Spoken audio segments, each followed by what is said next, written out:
नमस्कार मित्रों, हिंदी जानपथ में आपका स्वागत है।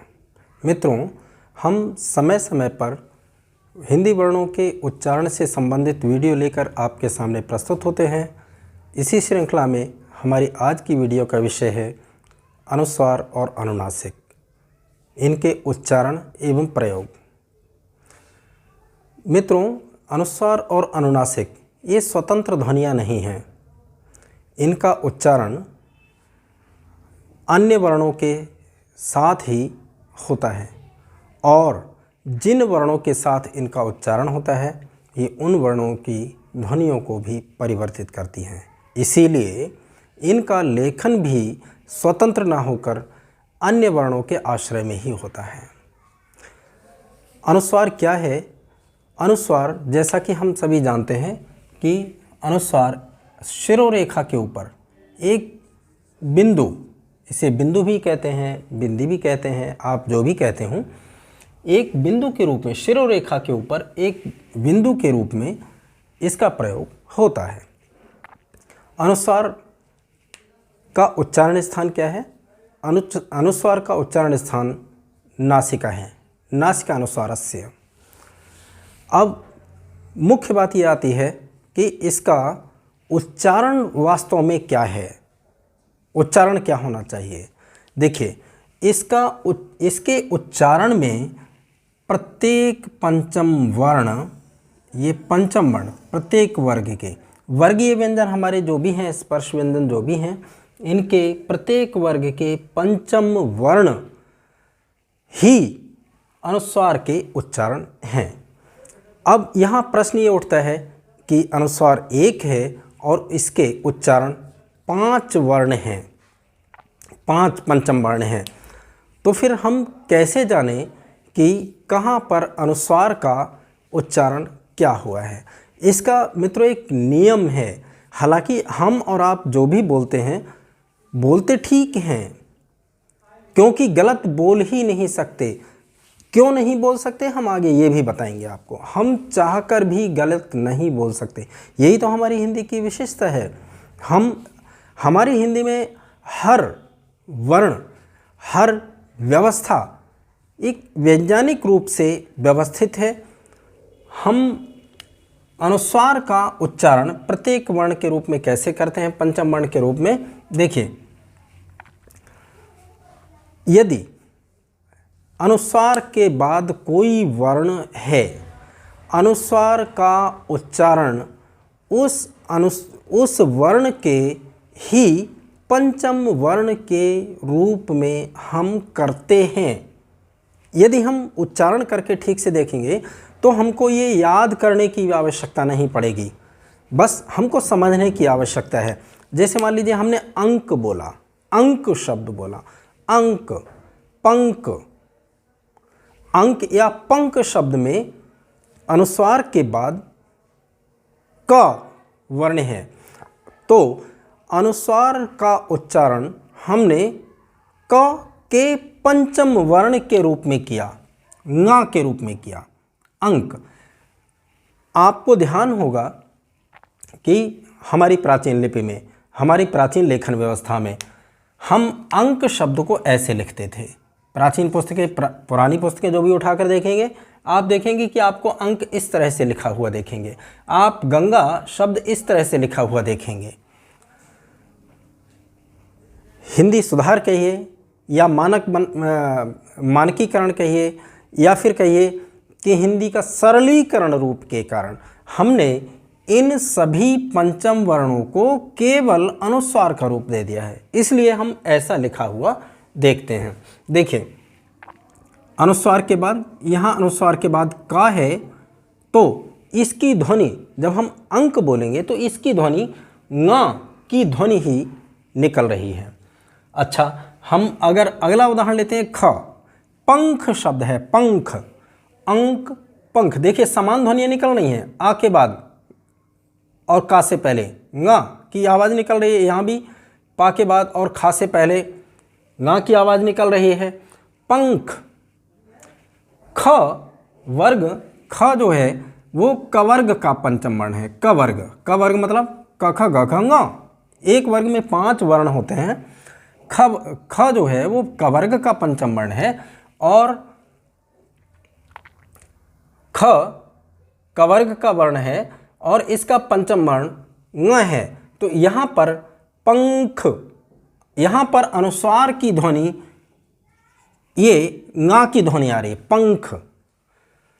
अगला उदाहरण ग, ग का उदाहरण लेते हैं। गंगा, अनुस्वार के बाद ग है, तो यहाँ पर हम देखेंगे कि ग से पहले अनुस्वार जो है उसकी आवाज़ ग के पंचम वर्ण, ग जिस वर्ग में है उस वर्ग का पंचम वर्ण ङ है, तो यहाँ पर ङ की आवाज़ निकल रही है। यहाँ भी देखिए इन वर्णों के पंचम वर्ण। यहाँ आगे देखिए कंघा, घ भी कवर्ग का वर्ण है, तो यहाँ पर हम देखेंगे कि घ कवर्ग का है और इसका कवर्ग का पंचम वर्ण है ङ, तो यहाँ पर इसकी आवाज़ निकल रही है, कंघा।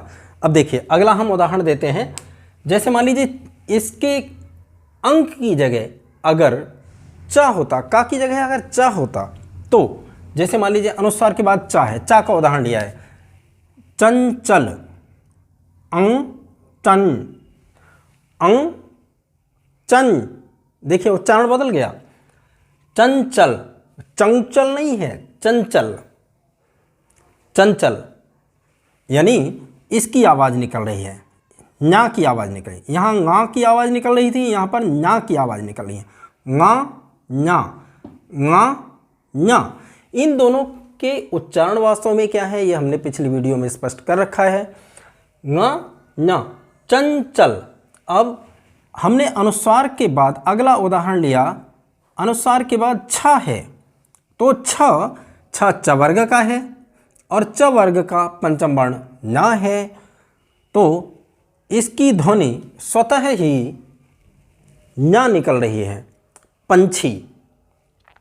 अगला उदाहरण ज का लिया है हमने, ज यानी अनुस्वार के बाद ज है, तो अनुस्वार के बाद ज है, जब हम इसको बोलते हैं तो स्वतः ही मंजन, मंजन, मंगजन नहीं आ रहा है, मंजन अपने आप आवाज़ आ रही है, मंजन, यानी ना की आवाज़ यहाँ पर आ रही है।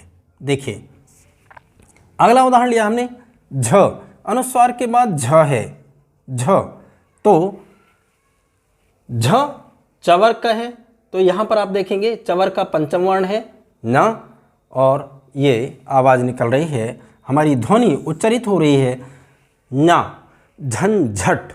आप कोई भी वर्ण ले लीजिए, कोई भी वर्ण होगा उसमें अनुस्वार की ध्वनि अनुस्वार से बाद में आने वाले वर्ण के वर्ग के पंचम वर्ण वाले ही ध्वनि निश्चित रूप से आएगी। अगर आप कोई और ध्वनि बोलने का प्रयास भी करेंगे आप नहीं बोल सकते। देखिए अगला उदाहरण हमने लिया है ट।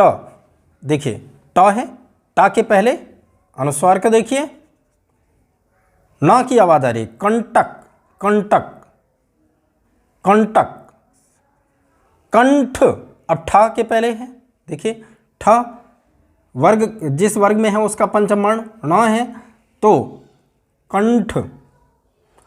इसी तरह से यहाँ देखें ठंडा या ठंड।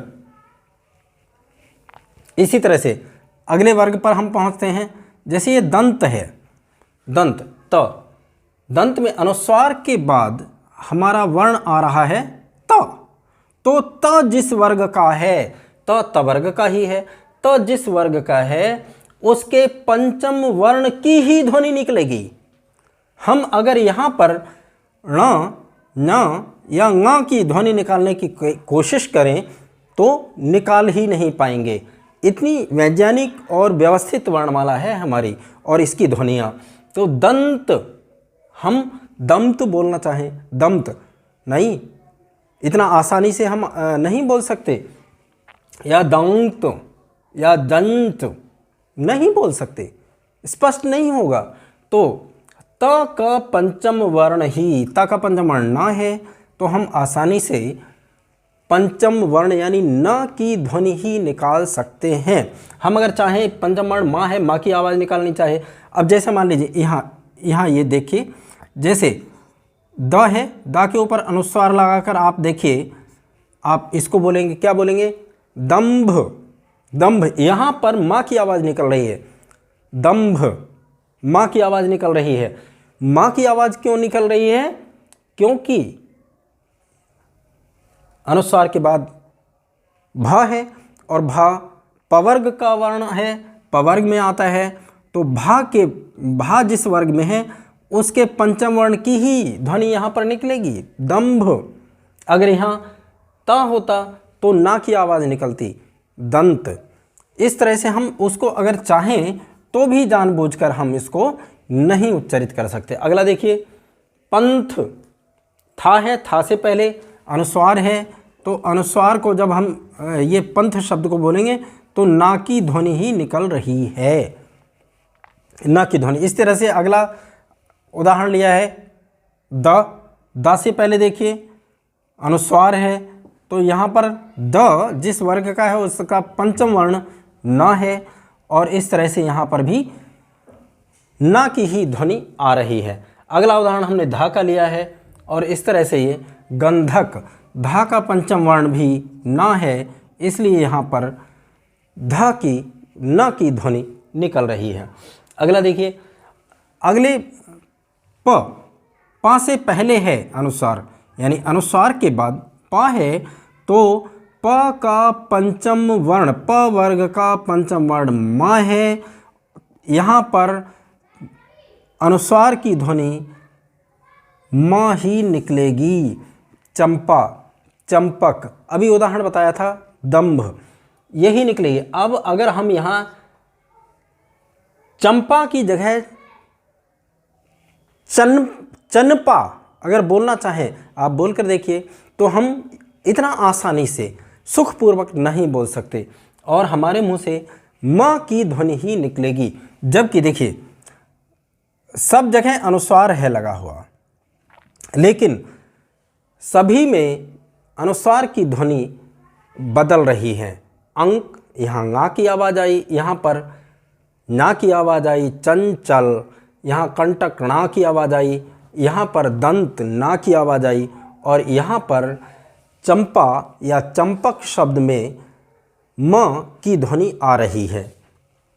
अगला उदाहरण देखिए, इसी श्रृंखला में सभी वर्णों के एक एक उदाहरण हमने लेकर के इसको स्पष्ट किया है। आप ये तो हमने सभी वर्णों के एक एक उदाहरण ले लिए हैं।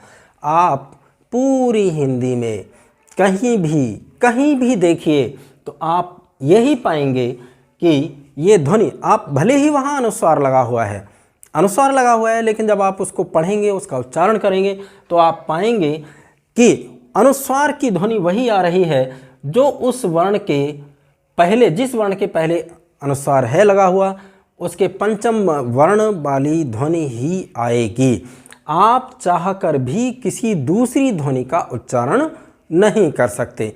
ये हमारी हिंदी की विशेषता है, व्यवस्था है। देखिए गुम्फन अगला उदाहरण लिया है, अगला उदाहरण फिर लिया है लंबा, बा के पहले अनुस्वार है तो भी माँ आ रहा है, भा के पहले अनुस्वार है तो भी इसकी ध्वनि माँ ही आ रही है, क्योंकि भा जिस वर्ग में है यानी पवर्ग में है और पवर्ग का पंचम वर्ण माँ है, स्वतः ही वही ध्वनि निकलती है। इसलिए अब शायद स्पष्ट हो गया होगा कि अनुस्वार 1 और इसके पंचम वर्ण 5, तो हम कैसे जानें कि अनुस्वार की ध्वनि कहाँ क्या ध्वनि निकलती है, इसका क्या सिद्धांत है। मुझे लगता है कि सिद्धांत स्पष्ट हो गया होगा। अब अगली बात ये आती है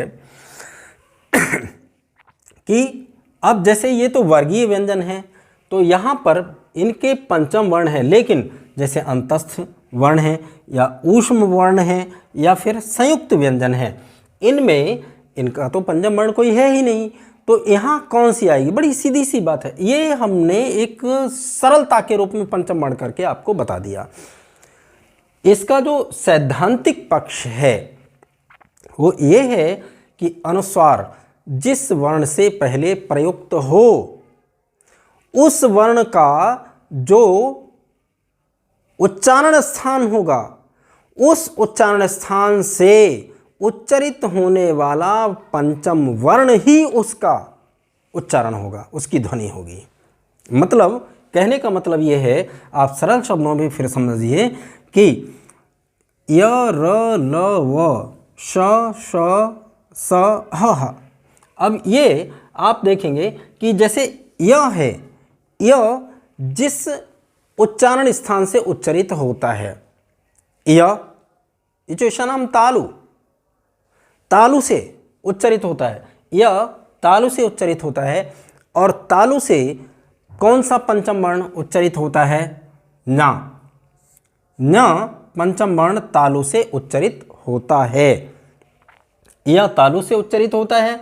तो तालु का पंचम वर्ण न है, तो या से पहले यदि अनुस्वार है, या यूं कहिए कि अगर अनुस्वार के बाद या है तो अनुस्वार की ध्वनि या उच्चारण स्थान से, या जिस उच्चारण स्थान से उच्चरित हो रहा है उससे उच्चरित होने वाले पंचम वर्ण की ध्वनि ही इस अनुस्वार की ध्वनि होगी। यानी यह तालु से उच्चरित होता है और तालु से उच्चरित होने वाला पंचम वर्ण न है। और इसी तरह से जब हम इसको पढ़ेंगे, आप पढ़कर देखिए, संयम, संयम नहीं है ये, समयम भी नहीं है, संयम भी नहीं है, ये क्या है? संयम, ञ, संयम, संयम न। तो इस तरह से हम देखेंगे संयम न इसका उच्चारण होगा इस अनुस्वार का। अब जैसे अगला उदाहरण लेते हैं हम, अगला वर्ण है हमारा र। तो र भी वर्गीय व्यंजन नहीं है, ये भी अंतस्थ व्यंजन है। तो इसके पहले यदि अनुस्वार है तो उसका उच्चारण क्या होगा? र मूर्धा से बोला जाता है, ऋतु रसाणाम मूर्धा, मूर्धा से बोला जाता है। और मूर्धा से उच्चरित होने वाला पंचम वर्ण है ण, ण, ये है ण। तो यदि रा से पहले आ रहा है तो संरक्षण, संरक्षण न की ध्वनि आएगी। यदि हम पहले से कुछ का कुछ उच्चारण करते आए हैं तो हमको निश्चित ही शुद्ध उच्चारण में कुछ दिन अभ्यास करने की आवश्यकता पड़ेगी। हमको लग सकता है कि शायद ये सही है या शायद ये सही है, किंतु यदि हम सही उच्चारण करते आए हैं तो हमको एक बिल्कुल तुरंत स्पष्ट हो जाएगा। अगर ऐसी कोई शंका हो तो उसको अभ्यास करके हम सुधार सकते हैं। अब देखिए अगला है ल। ल जिस उच्चारण स्थान से बोला जाता है उस उच्चारण स्थान का पंचम वर्ण न है, न। ऋतुलसानाम दंतः, तो ल दंत से बोला जाता है, ल वर्ण दंत से बोला जाता है। और दंत का उच्चारण स्थान से उच्चरित होने वाला पंचम वर्ण न है, न। तो इससे पहले, ला से पहले जो अनुस्वार आया है उस अनुस्वार का उच्चारण न होगा। और हम करते भी हैं, संलग्न बोलते हैं, संलग्न नहीं बोलते, समलग्न नहीं बोलते, संलग्न बोलते हैं, वही बोलते हैं। हम दूसरा बोलना चाहें तो बोल भी नहीं सकते, पहले भी मैंने बता दिया। हम दूसरा अगर उच्चारण करना चाहें तो बोल भी नहीं सकते, नहीं कर सकते, क्योंकि ये विशेषता है हमारी। देखिए अब इस तरह से संलग्न। अब अगला है व। व से पहले यदि अनुस्वार होता है, तो यदि अनुस्वार के बाद व आता है तो व का उच्चारण क्या होगा? व से पहले जो अनुस्वार है उस अनुस्वार का उच्चारण क्या होगा? तो सीधी सी बात है, वही नियम यहाँ भी लागू होता है कि व से, व का जो उच्चारण स्थान है उससे उच्चरित होने वाले पंचम वर्ण का ही इसका उच्चारण होगा। वकारस्य दंतोष्ठम, दंत और ओष्ठ। अब यहाँ एक बात और आती है, एक प्रश्न और खड़ा होता है कि वह के तो उच्चारण स्थान दो हैं, दो उच्चारण स्थान है, दंत और ओष्ठ। अब यहाँ बात ये आती है, तो इसका दंत होगा या ओष्ठ होगा, यानी और दंत से उच्चारित पंचम वर्ण है न, और ओष्ठ से पंचम वर्ण उच्चारित पंचम वर्ण है म। तो हम किसको माने? देखिए बाद में जो आया है न का उच्चारण बड़ा सॉफ्टली हो जाता है, हल्के से हमारी जिह्वा न को टच करती है और हम आगे बढ़ जाते हैं, किंतु म का उच्चारण हम बिना ओष्ठ के, ओष्ठ को दोनों होठों को बिना मिलाए कर ही नहीं सकते, तो हमको होंठ को मिलाना ही पड़ेगा। इसलिए हम इसका उच्चारण स्थान वैसे उच्चारण दोनों हैं, किंतु म संविधान जैसे यहाँ माँ का ही उच्चारण होता है, लेकिन जब हम ध्यान से देखेंगे तो हमारी जो हमारा प्राणवायु है वो पहले दंत को स्पर्श करता है, इसके बाद माँ ओष्ठ हमारे स्पर्श करते हैं, तब कहीं जा कर के, और ओष्ठ बाद में टच करते हैं, बाद में मिलते हैं, उनसे हमारा प्राणवायु बाद में टकराता है।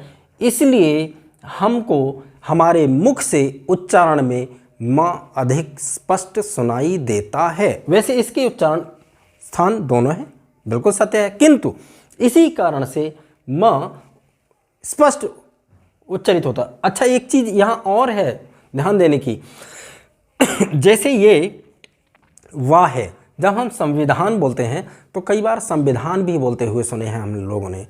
इसका कारण यही है, एक नियम कहिए या फिर कहिए कि एक अभ्यास के कारण, और इसके कारण ऐसा हो जाता है कि संविधान ही ज़्यादातर बोलते हैं। कारण क्या है? बोलना एक अलग बात है, नियम एक अलग बात है।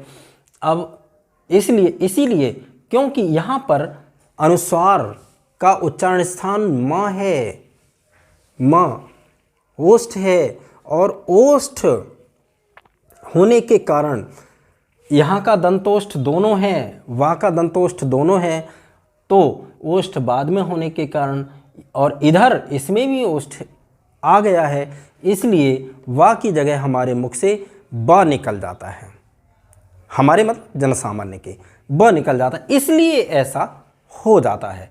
आशा है स्पष्ट हो गया होगा।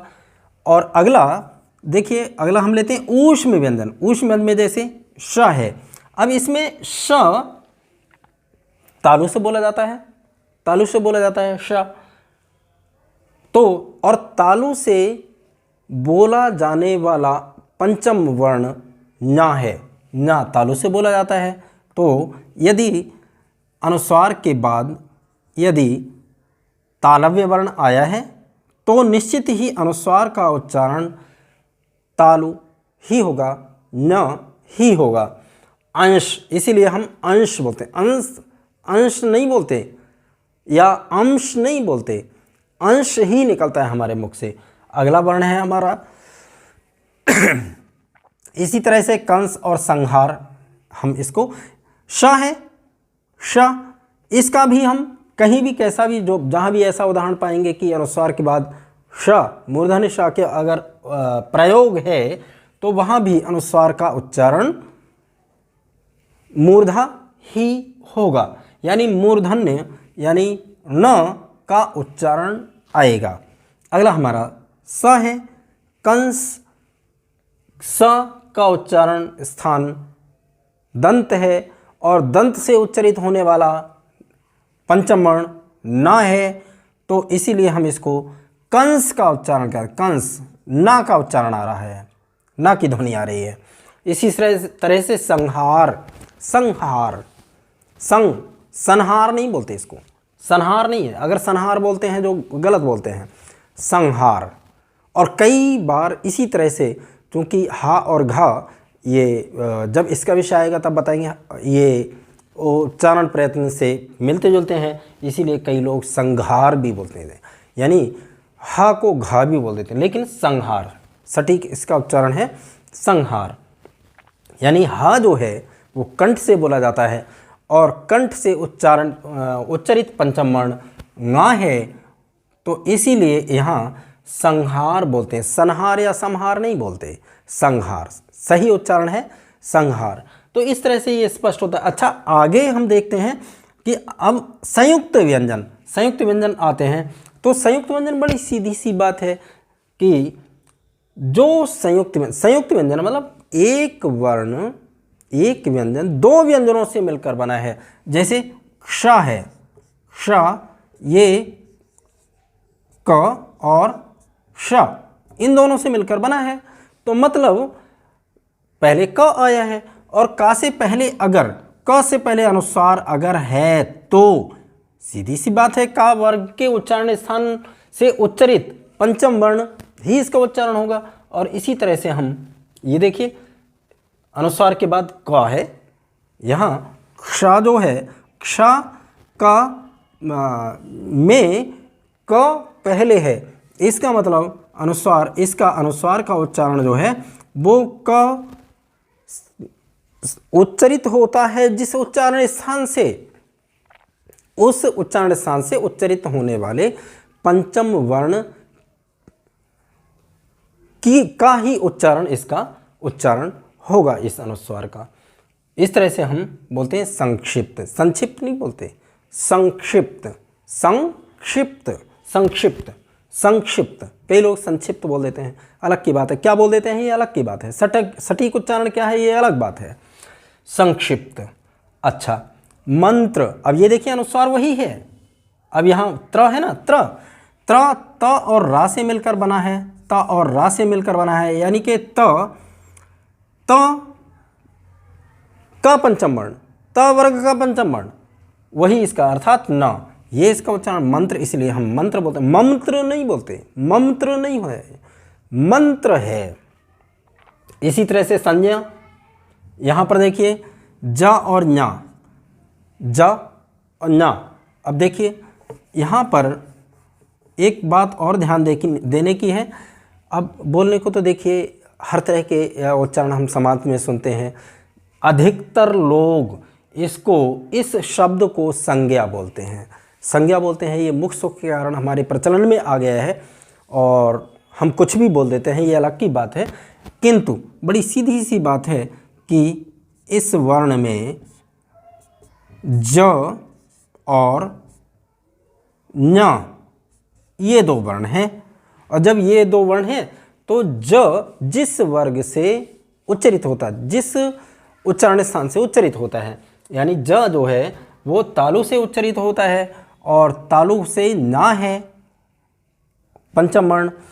अब इस तरह से संज्ञा, संज्ञा मतलब न होना चाहिए, न इसका उच्चारण होना चाहिए। श्र में संश्राव्य, सन यानी तालु, संश्राव्य, इस तरह से इसका सही उच्चारण होना चाहिए।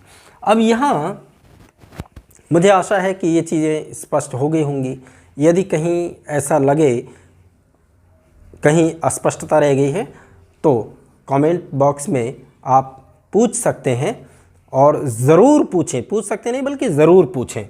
चलिए अब देखिए, कई जगह ऐसा होता है, कुछ अन्य नियम भी होते हैं, कई जगह ये चीज़ें लागू नहीं होती हैं। वहाँ पर हमको क्या करना चाहिए, इसके लिए कुछ अन्य नियम भी हैं।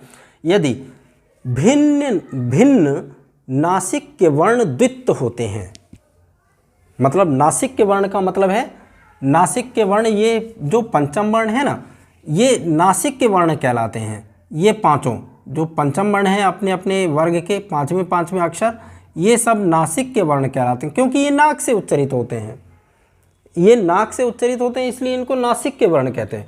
अगर नासिक के वर्णों का द्वित्व होता है, मतलब दो बार आता है, मतलब नासिक के वर्ण आए और उसके तुरंत बाद स्वर्ण आकर के फिर नासिक के वर्ण आ जाए, तो उनका अनुस्वार नहीं होगा, उनके स्थान पर अनुस्वार नहीं होता है। जैसे उदाहरण के लिए वांग्मय, वांग्मय ङा है और ङा के तुरंत बाद माँ है, तो यहाँ पर इसको ऐसे आप चाहें ऐसे लिख दें, ऐसे नहीं तो ये गलत हो जाएगा, मतलब इसका अनुस्वार नहीं होगा।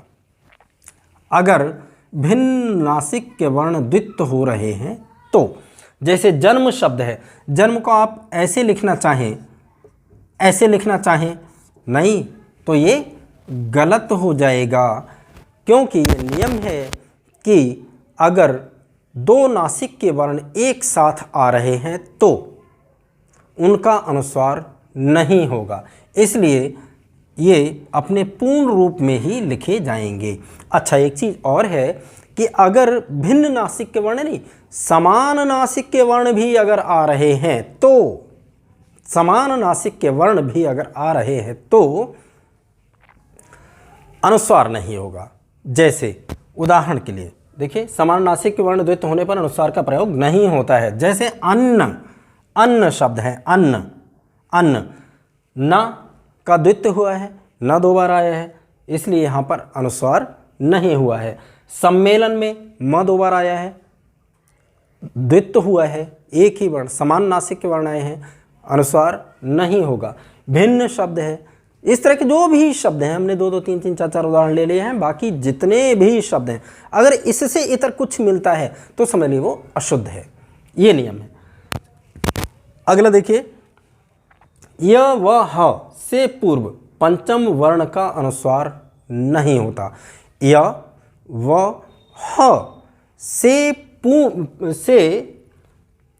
पूर्व पंचम वर्ण का अनुस्वार नहीं होता है। अगर य व ह से पूर्व पंचम वर्ण आता है, या से पूर्व पंचम वर्ण आ रहा है, या वा से पूर्व पंचम वर्ण आ रहा है, या हा से पूर्व पंचम वर्ण आ रहा है। जैसे अन्य शब्द है, उदाहरण दिया है अन्य, या से पूर्व, या से पहले पंचम वर्ण आ रहा है तो इसका अनुस्वार नहीं होगा। य व, जैसे समन्वय, समन्वय, व से पूर्व यदि पंचम वर्ण आ रहा है, वा के पहले पंचम वर्ण आया है, यहाँ अनुस्वार नहीं होगा। अगर ऐसा हम कर देते हैं तो हमारा वो शब्द गलत होगा। इसी तरह से देखिए, तुम्हें शब्द ले लीजिए, हा से पूर्व आ रहा है, पंचम वर्ण आया है माँ, तो यहाँ माँ के स्थान पर अनुस्वार नहीं होगा। यदि य व अथवा हा से पूर्व पंचम वर्ण आता है तो उसके स्थान पर अनुस्वार नहीं होगा। किंतु सम उपसर्ग के बाद अंतस्थ या ऊष्म वर्ण के आने पर निश्चय ही अनुस्वार होगा। यदि सम उपसर्ग पूर्वक, सम उपसर्ग के बाद यदि पंचम वर्ण अंतस्थ या ऊष्म वर्ण आएगा तो निश्चित अनुस्वार ही होगा। सम उपसर्ग मतलब तत्सम शब्द, सम उपसर्ग के बाद यदि पंचम वर्ण आएगा तो निश्चित रूप से अनुस्वार ही होगा। किसका अनुस्वार होगा? उस अनुस्वार पंचम वर्ण का, अर्थात सम वाले पंचम वर्ण, यानी कि म का अनुस्वार हो जाएगा। जैसे सम, जो भी है उदाहरण ले लीजिए। अगला है देखिए, अंग्रेजी व उर्दू के शब्दों में श, स, ज से पूर्व न को अनुस्वार। अंग्रेजी के जो शब्द हैं या उर्दू के जो शब्द हैं उसमें अनुस्वार न के स्थान पर अनुस्वार का प्रयोग ही होता है। यदि आधा न आता है अंग्रेजी या उर्दू के शब्दों में तो उसके स्थान पर, न के स्थान पर अनुस्वार ही होगा। जैसे श, मुंशी, श से पहले न आया है, अनुस्वार ही लिखा जाएगा। पेंसिल, पेंसिल ना बनाकर नहीं लिखना चाहिए, पेंसिल, पेंसिल अनुस्वार ही होगा। मंजिल, अगर ज से पहले अगर अनुस्वार आधा ना आता है, हलंत ना आता है तो उस न के स्थान पर अनुस्वार निश्चित रूप से अनुस्वार होगा। अच्छा, यहाँ एक बात ध्यान देने की और है, अंग्रेजी व उर्दू से गृहीत शब्दों में नासिक के व्यंजन पूरा लिखा जाए। अगर नासिक की व्यंजन आया है और श, स या ज नहीं है, नासिक की व्यंजन और नासिक की व्यंजन आया है तो वो पूरा लिखा जाएगा। ठीक है, अगला है, अब देखिए अनुनासिक। अब हम अनुनासिक पर चलते हैं। अनुनासिक क्या है? अनुनासिक थोड़ा क्लियर होता होगा।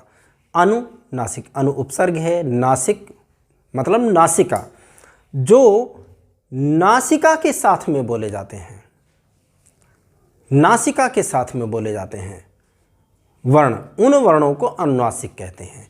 और जो वर्ण नासिका के साथ बोले जाते हैं, नासिका के साथ का मतलब केवल नासिका से नहीं, यहाँ ध्यान देने की आवश्यकता है, अनुस्वार केवल नासिका से बोला जाता है, केवल नाक से बोला जाता है अनुस्वार, किंतु अनुनासिक मुख और नाक दोनों से बोला जाता है।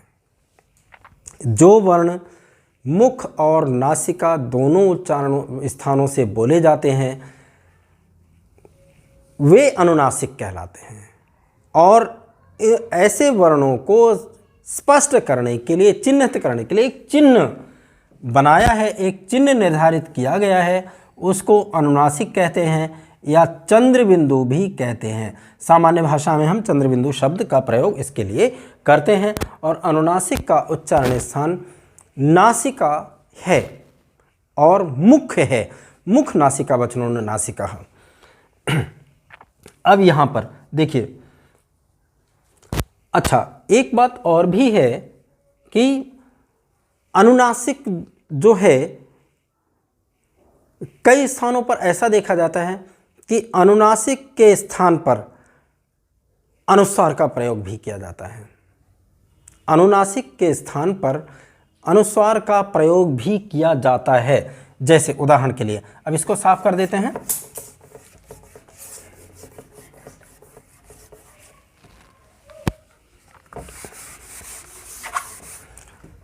यहां देखिए,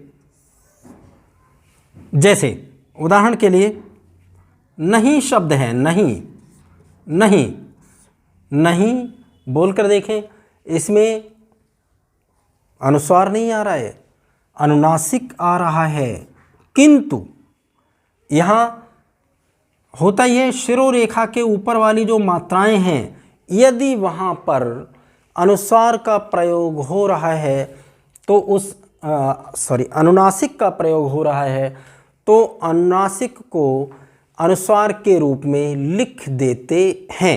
ये नियम है, क्योंकि एक मात्रा ये है शिरोरेखा के ऊपर और इसमें अनुनासिक भी लगा दें तो कुछ ज़्यादा हौच-पौच हो जाएगा लेखन हमारा। इसलिए हम इसके लिए इसके स्थान पर अनुस्वार का प्रयोग कर देते हैं, किंतु वास्तव में ये अनुस्वार नहीं, अनुनासिक ही है। जैसे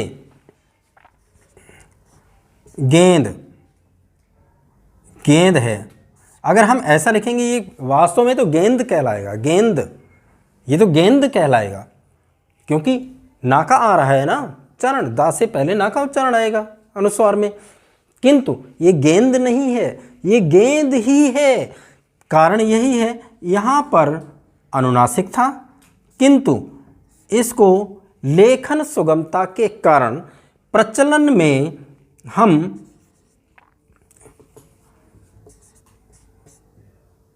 अनुस्वार कर देते हैं, अनुस्वार करके लिखते हैं। अब देखिए, जैसे मैं है, मैं शब्द है, या मैं है, मैं ऐसा था, इसको हम इस तरह से लिखते हैं। ये मान्यता में आ गया है, मानक हिंदी में इसको स्वीकार कर लिया गया है। वास्तव में इस तरह के प्रयोग जो भी हैं उनमें अनुनासिक ही है, किंतु लेखन सुगमता के कारण इसको अनुस्वार के रूप में लिख दिया जाता है। आशा है स्पष्ट हो गया होगा। अब यहाँ एक चीज़ अगली हम ये लेते हैं कि इनके उच्चारण, अनुस्वार और अनुनासिक के उच्चारण की तुलना अनुस्वार और अनुनासिक के उच्चारण में अंतर क्या है, हम कैसे जानें, कैसे उच्चारण करें। देखिए, यह शब्द क्या है, हस, ह स, बड़ी सीधी सी हस। किंतु ये क्या है, हंस। मुख नासिका वचनोन्नासिका, मतलब मुख और नासिका से अनुनासिक का उच्चारण होता है, मतलब मुख से भी और नासिका से भी। ये केवल मुख से हुआ, इसमें देखिए ध्यान से, हंस, हंस मुख से भी हुआ, नाक से भी हुआ, आवाज़ नाक से भी आई है, हंस, हस, हंस, हस, हंस। अब देखिए इसमें अंतर देखिए, यहाँ पर अनुनासिक की जगह हम अनुस्वार लिख देते हैं। यह है हंस, हंस, हंस, हंस, हंस। अगर हम इन दोनों को, कई बार लोग कहते हैं कि ये दोनों एक ही हैं, कोई अंतर नहीं, लेकिन ऐसा नहीं है। अगर दोनों एक ही हैं इसका मतलब तो ये जो है ये भी हंस है, यानी कि अगर हम हंसना लिखेंगे तो और हंसना लिख दें, ये क्या है, ये इसको क्या पढ़ेंगे, हंसना, हंसना। और हंसना कैसे लिखा जाता है, हंसना, हंसना। अगर कुछ भी ना लगाएं तो हो जाएगा हंसना, सीधी सी बात है। हंसना, हंसना, हंसना। बध, बध, बंध और बंध, बध, तीनों शब्दों के अर्थ अलग हैं, ध्यान से देखेंगे। बध, समझते होंगे बध का अर्थ, मारना, बध। और यह है बंध, बंध, बंध और बंध। तीनों के उच्चारण देखिए, तीनों के उच्चारण अलग हैं। इस तरह से अनुस्वार और अनुनासिक के उच्चारण भी अलग अलग हैं, बस हमको आवश्यकता है ध्यान देने की। आशा है अनुस्वार और अनुनासिक, उनके उच्चारण एवं प्रयोग स्पष्ट हो गए होंगे। यदि कहीं कोई किसी तरह की शंका हो, कोई डाउट हो, तो आप कमेंट बॉक्स में ज़रूर लिखिए, हम आपकी शंका का समाधान करने का प्रयास करेंगे। बहुत बहुत धन्यवाद।